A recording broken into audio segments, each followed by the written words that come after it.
Hello, everyone. In today's lecture, I'm going to explain line by line Sonnet 97 by William Shakespeare. But before we start, don't forget to like the video and subscribe to the channel if you're new here. Now let's begin with a brief background of this sonnet so you will understand it.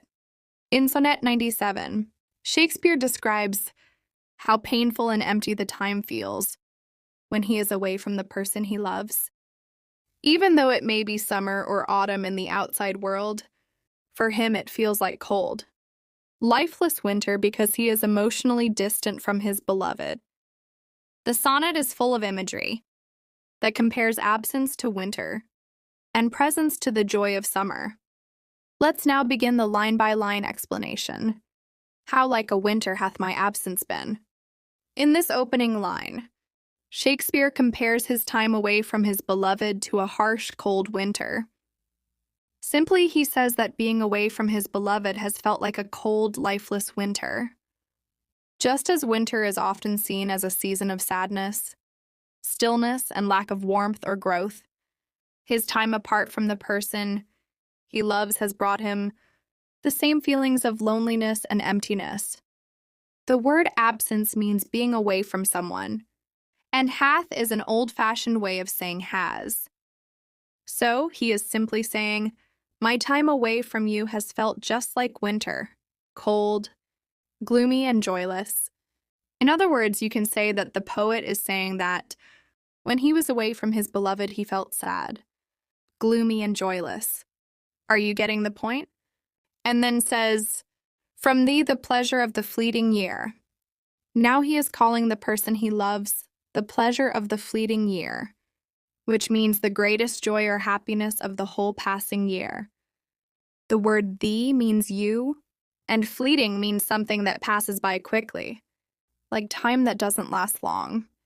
So the fleeting year refers to the short, quickly passing year, and he's saying that his beloved is the main joy or highlight. To put it simply, he says that his beloved is the best part of the year for him, the one thing that gives the whole year meaning and pleasure. Even though the seasons change and the year goes by fast, his beloved is the most beautiful and joyful part of it all. In other words, he says, you are the true happiness of the whole year, even though the year goes by so fast. Without you, even a beautiful year feels incomplete. And then says, what freezings have I felt? What dark days seen? Here Shakespeare emphasizes how deeply he felt the pain of separation. He uses strong winter imagery, freezings, dark days, and bareness facts, which all reflect emotional emptiness and loneliness. Actually, he continues comparing his time away from his beloved to winter by describing how cold and sad he has felt. The word freezings refers to emotional or physical coldness, symbolizing his loneliness and the lack of warmth in his life. Dark days are days that feel gloomy, hopeless, and joyless, just like long, cloudy winter days with little sunlight. So, in simple words, he's saying, while I've been away from you, I've felt such coldness and have lived through many sad, dark days.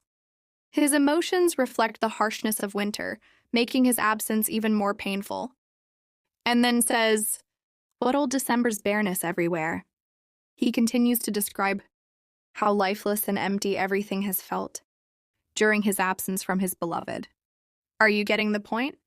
He refers to Old December, which is the last month of the year and often symbolizes coldness, sadness, and death in poetry, since it's associated with winter.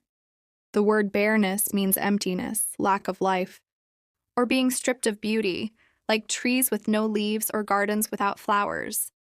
So Shakespeare is saying, everything around me looked and felt empty, lifeless and cold, just like the bare and dead feeling of December.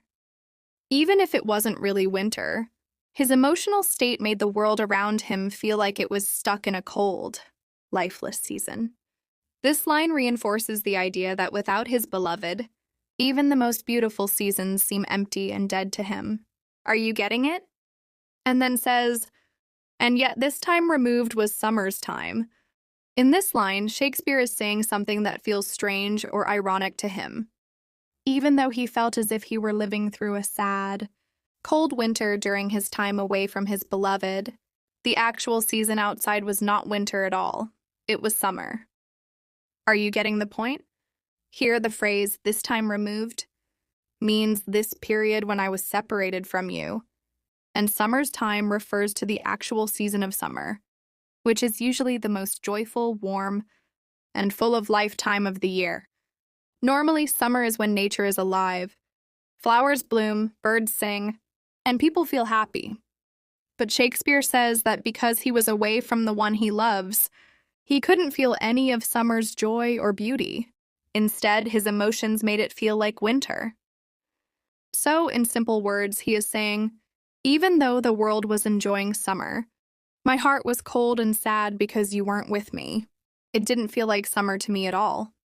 And then says, the teeming autumn big with rich increase. Now he talks about the season of autumn, which he describes as teeming, which means overflowing, full or brimming with life and abundance. Autumn is usually the season when crops are harvested, fruits ripen, and nature is rich with produce.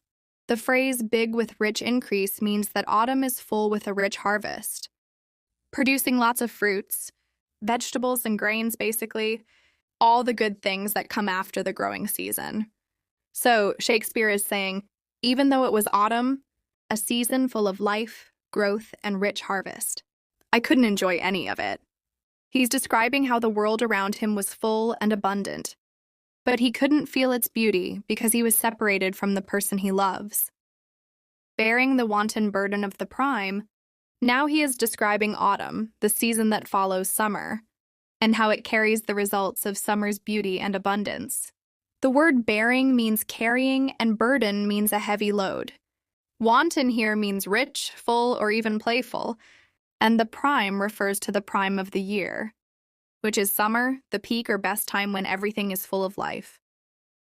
So, Shakespeare is saying that autumn is carrying the heavy load, or result of summer's richness and abundance, like the ripe fruits, full fields, and everything nature has produced.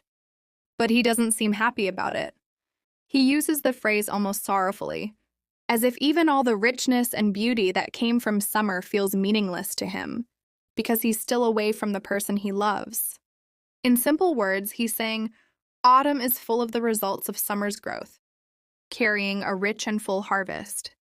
But I can't enjoy any of it because you're not with me, like widowed wombs after their lord's decease. In this powerful and emotional line, Shakespeare uses a metaphor to describe how empty and meaningless the rich, fruitful autumn seemed without his beloved. The phrase widowed wombs refers to women who have lost their husbands, and whose wombs now feel empty and purposeless after the Lord's decease. It means after the death of their husbands.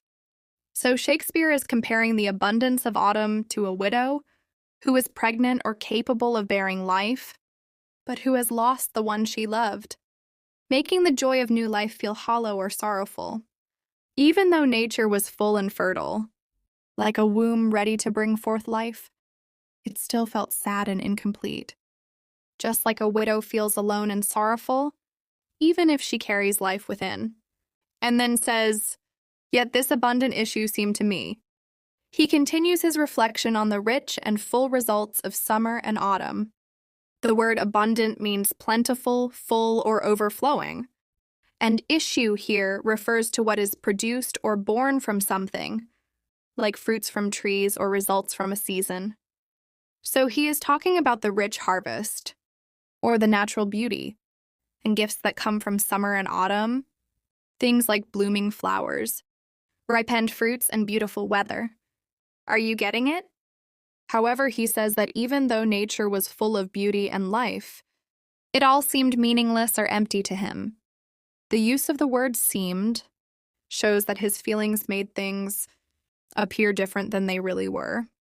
So in simple, everyday words, he is saying, even though nature was full and rich during this time, it didn't feel that way to me. It didn't bring me joy, because I was still away from you. His emotional sadness made even the most beautiful scenes feel dull and lifeless. And then says, "But hope of orphans and unfathered fruit?" He continues the sad comparison from the previous line. He's saying that even though autumn was full and fruitful, it still felt like the hope of orphans and unfathered fruit, meaning children born without a father, a poetic way of saying fatherless or born after the father's death. So what he means is even the abundant harvest and natural beauty of the season felt like it came from sadness or loss, like fruit growing without the presence of the one who helped give it life. Just as orphans carry a future filled with sadness, and unfathered fruit represents life that starts in sorrow. Shakespeare is saying that everything around him looked like that, full of life on the outside, but carrying a sense of loss and emptiness because his beloved was not there. For summer and his pleasures wait on thee. In this line, Shakespeare gives us a beautiful idea. He says that all the joys and pleasures of summer seem to depend on the presence of his beloved. The phrase "wait on thee" means to serve you or to follow you around, as if summer itself is a servant that brings happiness only when the beloved is near. Summer and his pleasures refers to all the things that make summer wonderful: sunshine, warmth, beauty in nature, singing birds, blooming flowers, and joyful feelings. But Shakespeare says that none of these things matter to him or feel complete unless the person he loves is there. So in simple words, he's saying, it feels like summer only comes to life when you are with me. Without you, even summer feels empty. It's as if his love is the true source of joy, even more powerful than the most beautiful season. And thou away, the very birds are mute. In this line, Shakespeare expresses how deeply he feels the absence of his beloved. The word thou means you, and away means you are not here or you are gone. The phrase "the very birds are mute" means that even the birds, who are usually joyful and singing, are now silent. The word mute means completely quiet or not speaking. So Shakespeare is saying that when you are not with me, even nature itself seems to stop celebrating. The birds, which normally sing happily, now feel the sadness of your absence too, and so they stop singing. It shows how much his love influences the world around him. Without that person, everything feels dull, lifeless, and quiet. And then says, "Or if they sing, 'tis with so dull a cheer." He continues to describe how everything in nature feels joyless to him when he is apart from his beloved. He says that even if the birds do sing, their songs don't sound happy or cheerful. The word "'tis" is short for "it is," and cheer here means mood, spirit, or tone. The word dull means lifeless, boring, or without energy. So with so dull a cheer means that their singing sounds sad, flat, and unexciting. So in simple words, Shakespeare is saying, even when the birds sing, their songs sound gloomy and joyless to me, because you're not here. He feels that the beauty of nature loses all its charm and brightness when his beloved is absent. The line shows how deeply his emotional state affects how he experiences the world around him. That leaves look pale, dreading the winter's near. In this final line, Shakespeare continues to describe how everything in nature reflects his sadness when his beloved is not around. The phrase "leaves look pale" means that the leaves seem colorless or lifeless, as if they've lost their natural brightness and beauty. The word "dreading" means fearing, and "winter's near" refers to the approach of winter, which symbolizes coldness, death, or sorrow.